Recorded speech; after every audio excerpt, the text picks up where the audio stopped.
Okay, we had our first talk. We talked about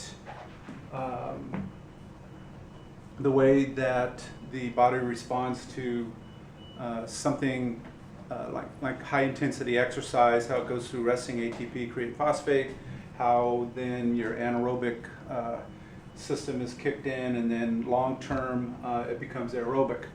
So keeping that in mind, and for the sport of swimming, just very quickly, let's look at what happens when we train. We want to train the aerobic system, we want to train the anaerobic system. There's some question as to whether or not you could train and change your resting levels of ATP and creatine phosphate. That seems to be pretty set. But what happens when you train?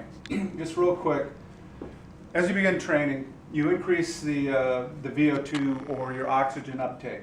You increase the efficiency of the heart, the ability to pump blood, and also you increase blood volume. You increase the density and efficiency of the mitochondria, which is really kind of the powerhouse of the cell.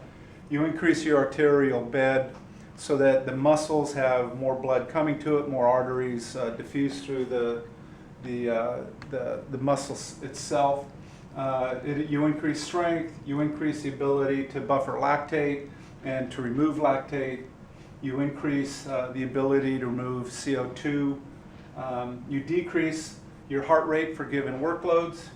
You increase the strength in the tendons and ligaments, which would increase or decrease your injury rate.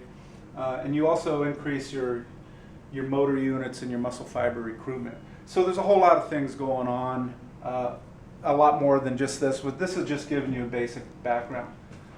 So why do we train? Why do we do what we do?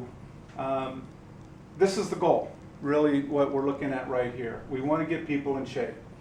Now over here, this axis is your heart rate. This is workloads.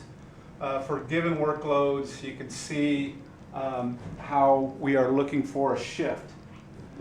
Maximum heart rate is about 210, 220. Okay, I don't care who you are. You go above 220, you're probably experiencing some heart conditions. What we're looking for is you begin to work out and you do all of these things and your body starts to adapt. At a 140 heart rate, just to illustrate this, let's say, at the beginning you can hold 110 pace on your hundreds. Let's say you're going 1,000 or whatever, even a 500, and you're testing yourself. You're holding 110 pace. Okay, and at that pace, your heart rate is 140. Over time, you can increase the workloads. Now you're holding 105 pace at 140 heart rate, and you're a lot faster.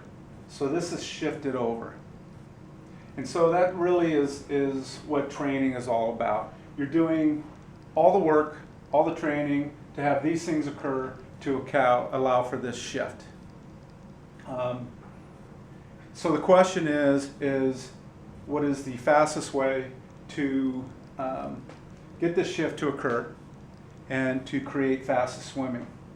Now let me say just up front, it's been my experience that in order for all of these things to occur at the greatest possible levels, it takes about 18 months. And for most people that are swimming year-round, a year and a half isn't that long, but it really does take that long to really get in the kind of shape that a Michael Phelps or somebody of that level has. They've got all the tools. So the type of training that we do, just start out with like what I just call combination. Really in a lot of ways, this is including both aerobic and anaerobic training, but descending sets, where you're going 10 200s, descending 1 to 10. You're making sure that you get faster as you go. The advantage to this type of combination training is that if your sprinters can stay at a level, maybe 140 heart rate, where they have trouble maintaining high sprint speeds for long periods of time. They can descend the set, and then when they're ready to go, they can kind of pick and choose. Another way to do that would be to maybe, if you're going, let's say 10 200s, you go 3 easy and 2 fast. and then and you can play with the send-offs, but just kind of a combination. Another way to look at it is like do some easy recovery swimming with max effort swimming, and that really is fartlek training. And in a lot of ways, this is really demonstrated over time to be the fastest way to elicit the kind of training responses that you want. You're swimming easy, maybe 140 heart rate, recovering, and then when you're ready, when you feel like you're in a position to really go, you just bring it up to max effort, and you can hold max effort for about 35 seconds that we've already talked about.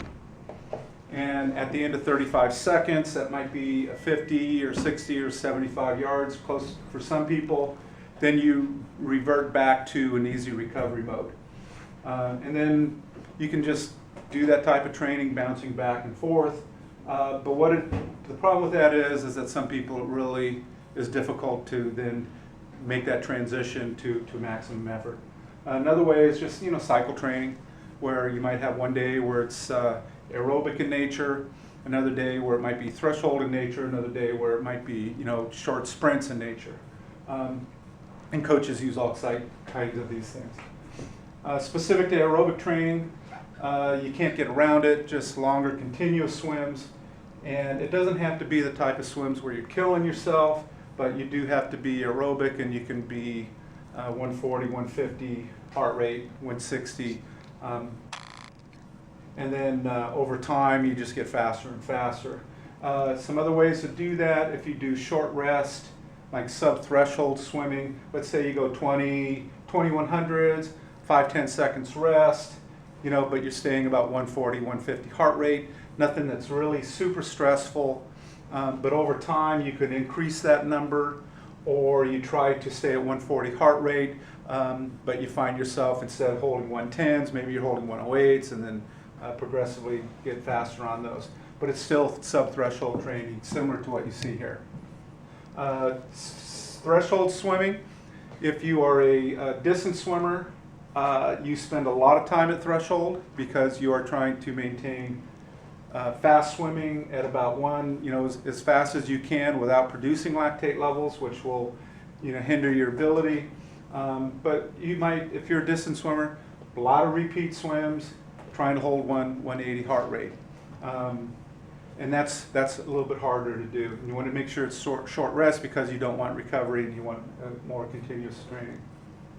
Anaerobic training, when you get above 180, when you go above threshold, you are starting to produce lactate, and you can really get into high speeds, but typically that might be short rest, short sets.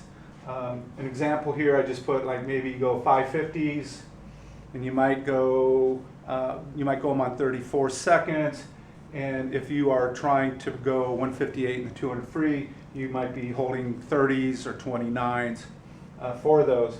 But short rest, short numbers, high intensity, and in between each of these sets, you might have just 5, 6, 7, 8 minutes of easy recovery swimming to prepare yourself for the next set of 5.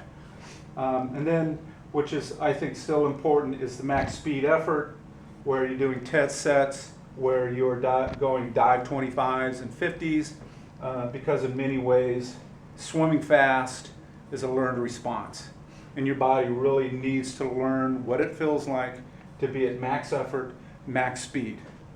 And in our next talk, we will go over about how all of this applies to how you swim your races.